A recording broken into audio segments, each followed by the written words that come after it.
نحمدہ و نصلی علی رسولہ الکریم اما بعد فاعوذ باللہ من الشیطان الرجیم بسم اللہ الرحمن الرحیم۔ اللہ کے نام سے شروع جو بڑا مہربان نہایت رحم والا ہے۔ خواتین و حضرات، برکت رمضان افطار ٹرانسمیشن میں خوش آمدید کہتے ہیں۔ اللہ سبحانہ و تعالیٰ کا لاکھ لاکھ احسان ہے کہ اس رب کائنات نے آج 29واں روزہ نصیب فرمایا۔ خواتین و حضرات، آج لیلۃ القدر کی آخری رات رمضان کے اختتام کی گھڑیاں ہیں، اور یہ مہمان بس کچھ ہی گھنٹوں کا مہمان ہے اور پھر بچھڑے گا۔ نہ جانے کس کی زندگی میں کب یہ رمضان آخری ہو۔ اس مہمان کی آخری گھڑیاں ہیں، نہ جانے ہماری زندگی میں پھر کب رمضان آئے۔ اللہ سبحانہ و تعالی ہماری ٹوٹی پھوٹی عبادت کو اپنی بارگاہ الہی میں قبول فرمائے۔ یہ مہمان ہمارا سفارشی بن کر جائے۔ یہ مہمان ہمیں جہنم کی آگ سے نجات دلوانے والا بنے۔ ہماری قبر میں جنت کی روشنی اور ہوا چلانے والا بنائے۔ ہماری قبر کو وسیع تا حد نگاہ کرنے والا بنائے۔ محشر کی گرمی سے بچانے والا بنائے۔ یہ صیام کچھ ہی گھنٹوں کا مہمان ہے، پھر ہم دنیا کی رنگینیوں میں کھو جائیں گے۔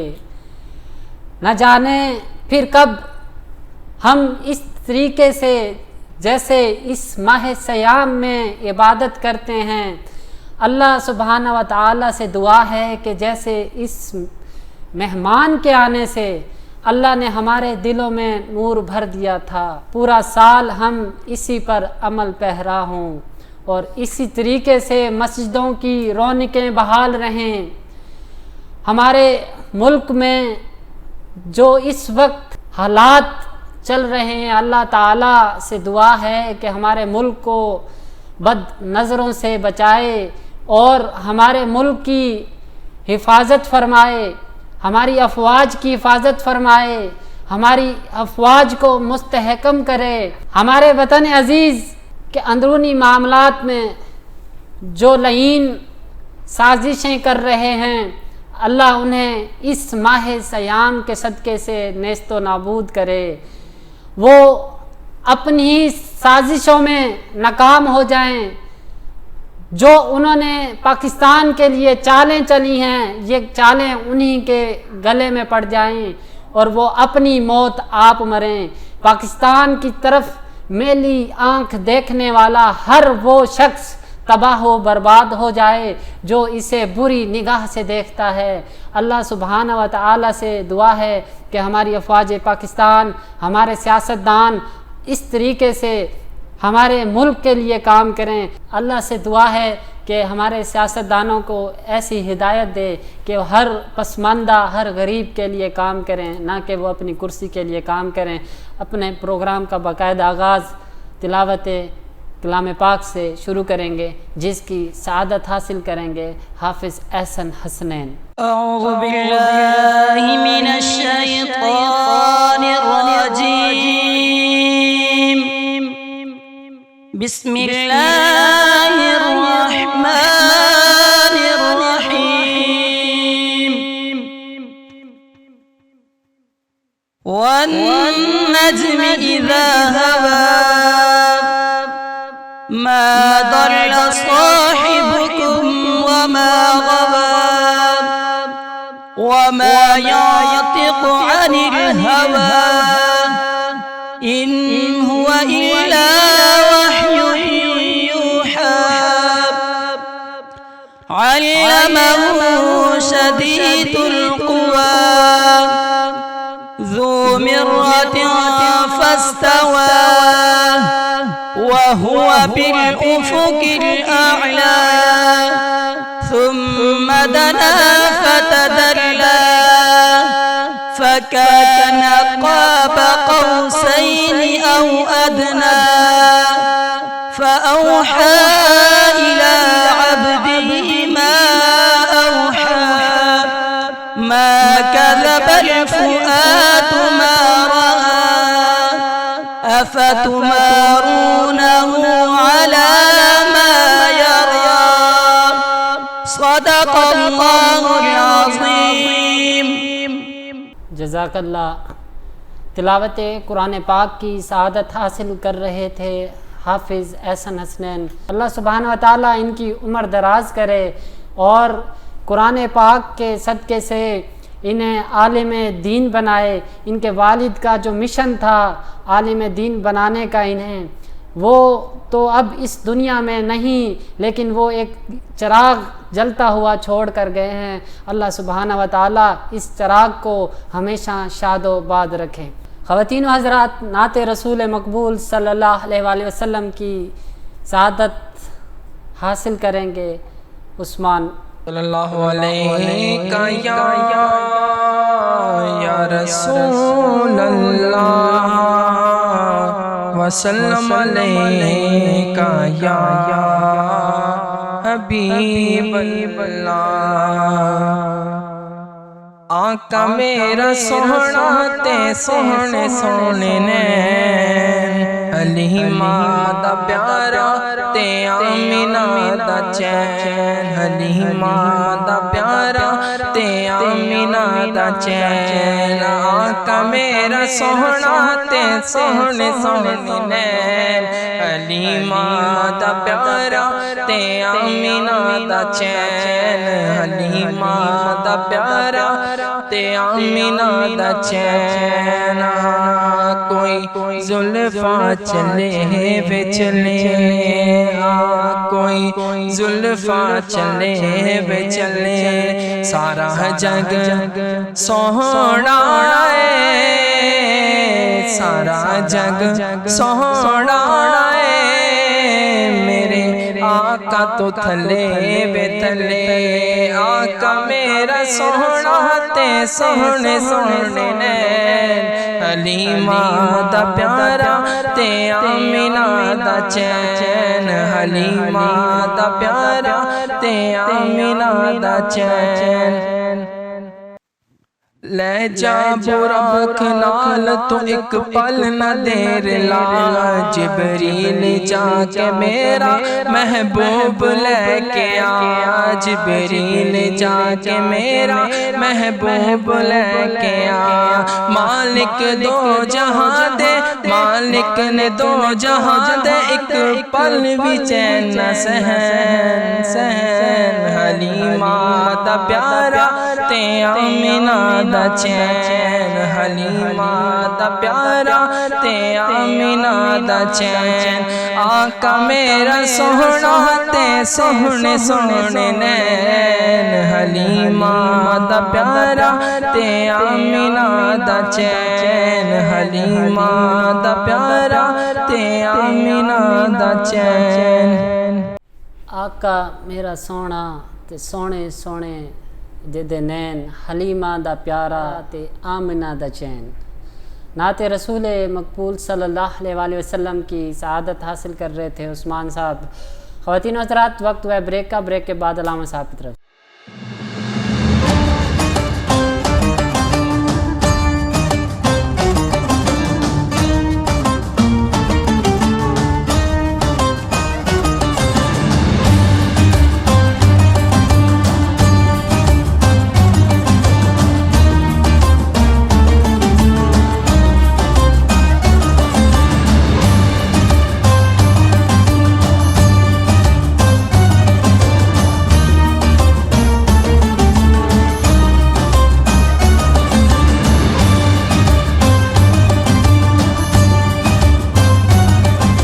خواتین حضرات، بریک کے بعد آپ سب کو ایک بار پھر سے خوش آمدید کہتے ہیں.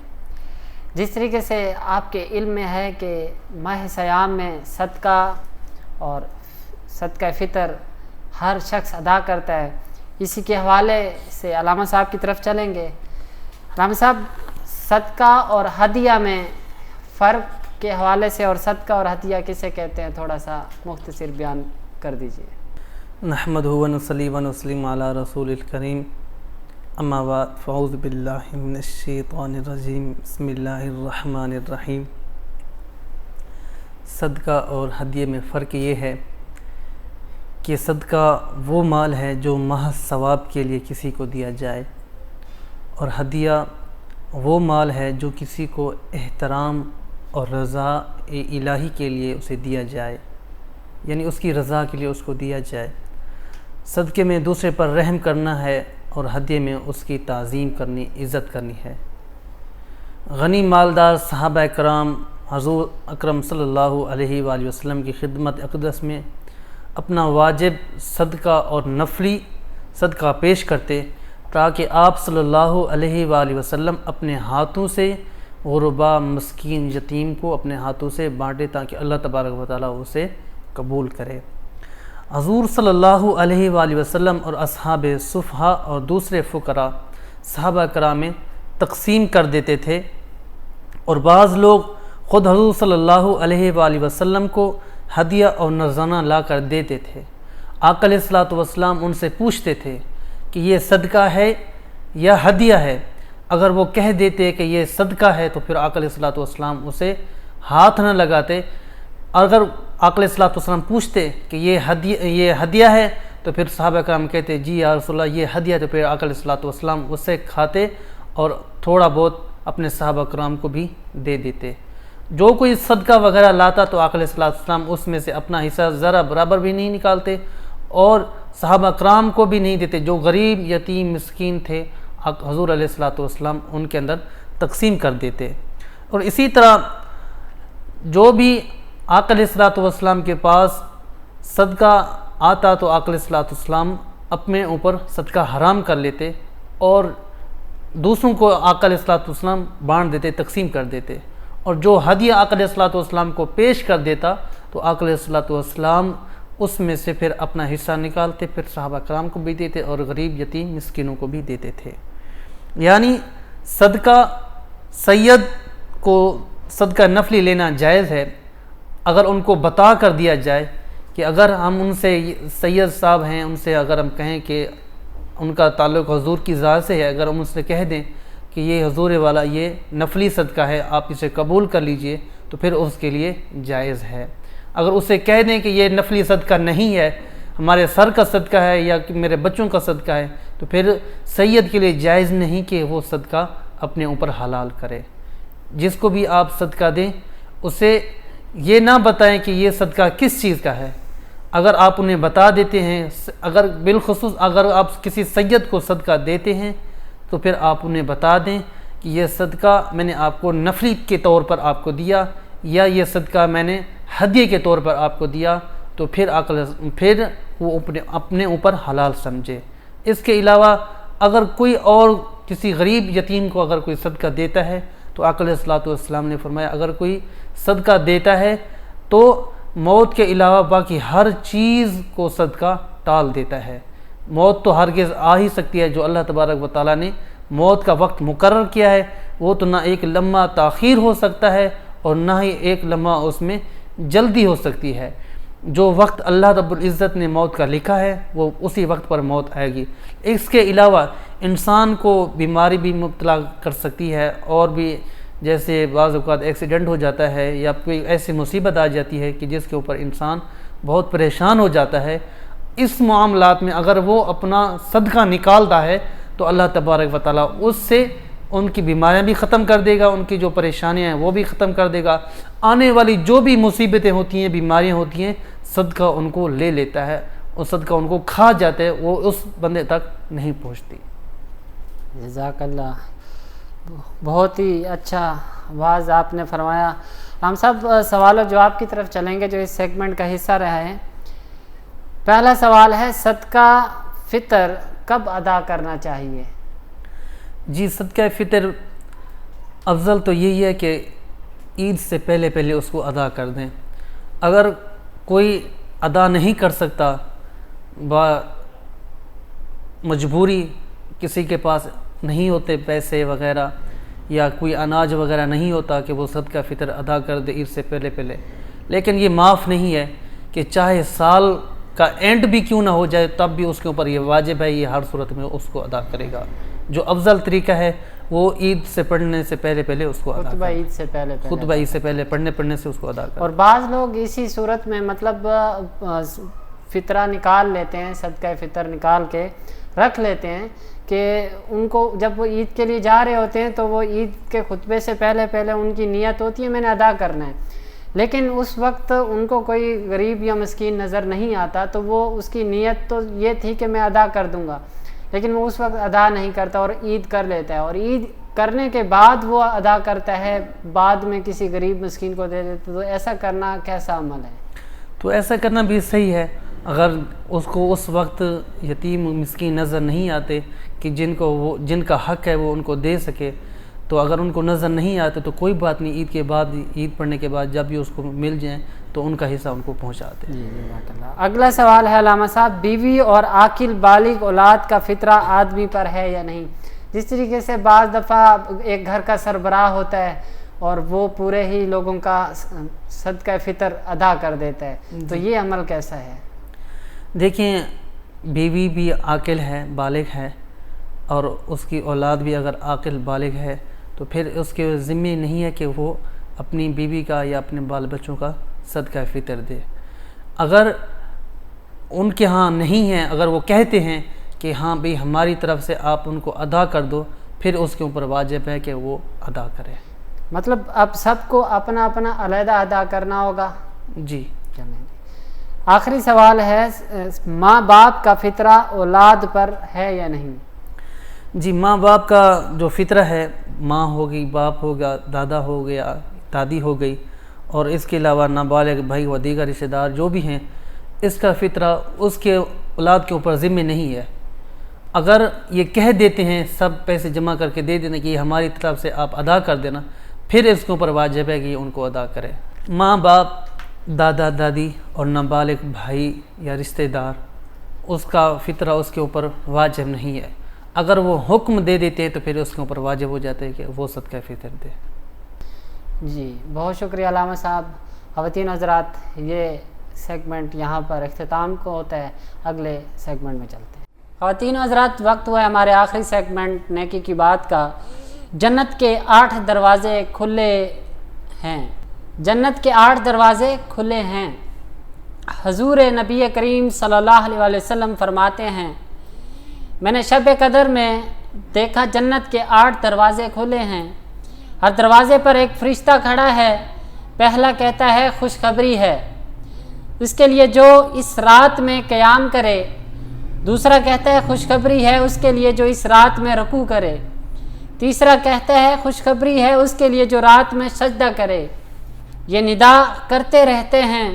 حضور نبی کریم صلی اللہ علیہ وسلم نے جبریل کو کہا کب تک کرتے ہیں؟ کہا طلوع فجر تک۔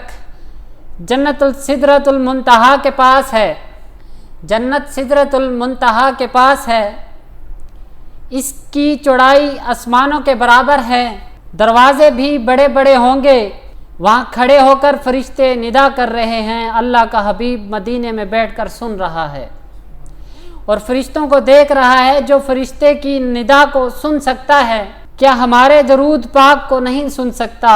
جس نگاہ سے خدا نہیں چھپا، خدائی کیسے چھپے گی؟ اس رات میں بے گناہ لوگوں کو اللہ تعالی بخشتا ہے، مگر مشرک، قاطع رحم، بغض و حسد کرنے والا مومن سے، عادی، شرابی، زانی، سود خور، ماں باپ کا نافرمان، جادو کرنے والا، جب تک سچے دل سے توبہ نہ کریں ان کی مغفرت نہیں ہوتی۔ خواتین و حضرات، اس بات سے یہ نتیجہ عکس کیا جاتا ہے کہ جنت کے 8 دروازے ہیں اور ہر دروازے پر فرشتے ندا لگاتے ہیں۔ حضور رؤوف کریم صلی اللہ علیہ وسلم ان جنتیوں کے بارے میں حضرت جبریل علیہ السلام سے پوچھتے ہیں کہ ان کے لیے یہ جنت کے دروازے کب تک کھلے رہیں گے، اور آخر میں یہ بات کی گئی کہ ان کی بخشش نہیں ہوگی۔ جادوگر، قطع تعلق کرنے والا، عادی شرابی، زنا کرنے والا، سود خور، ماں باپ کا نافرمان، اللہ تعالیٰ سے دعا ہے کہ اللہ جل شانہ ہمیں ان سب گناہوں سے بچنے کی توفیق عطا فرمائے۔ وقت ہوا اختتام کا، زندگی رہی تو پھر اسی طریقے سے مزید اس سے بھی بہترین ٹرانسمیشن آپ کے لیے اگلے سال زندگی باوفا تو لائیں گے۔ خواتین و حضرات، آپ کی محبت، پیار اور خلوص کا بہت شکریہ کہ آپ نے پورا مہینہ ہمیں سراہا ہے، ہمیں وقت دیا ہے۔ مجھے اس بات کی خوشی ہے کہ تقریباً اس ماہ سیام میں 10,000 سے زیادہ ناظرین نے ہمارے پروگرام کو دیکھا ہے۔ آپ سب کا دل کی تہ گہرائیوں سے شکریہ ادا کرتا ہوں، میری پوری ٹیم کی طرف سے آپ سب کا شکریہ ادا کرتا ہوں کہ کچھ ہمارے ناظرین ایسے بھی ہیں جو ہڈن ہیں، سامنے نہیں آتے لیکن بیک گراؤنڈ میں ہمیں سراہتے ہیں۔ بہت بہت شکریہ۔ اسی وجہ سے ایک آپ سے یہ درخواست ہے، التجا ہے کہ دیکھ تو آپ ویسے ہی رہے ہیں لیکن ہمارے چینل کو سبسکرائب بھی کر دیں، ہم آپ کے بے حد مشکور ہوں گے۔ اسی کے ساتھ مجھے اور میری ٹیم کو اجازت دیجیے۔ اللہ نگہبان۔ اس کرم کا کروں شکر کیسے ادا، جو کرم مجھ پہ میرے نبی نے کیا۔ میں سجاتا ہوں سرکار کی محفل، میں سجاتا ہوں سرکار کی محفل۔ مجھ کو ہر غم سے رب نے بری کر دیا۔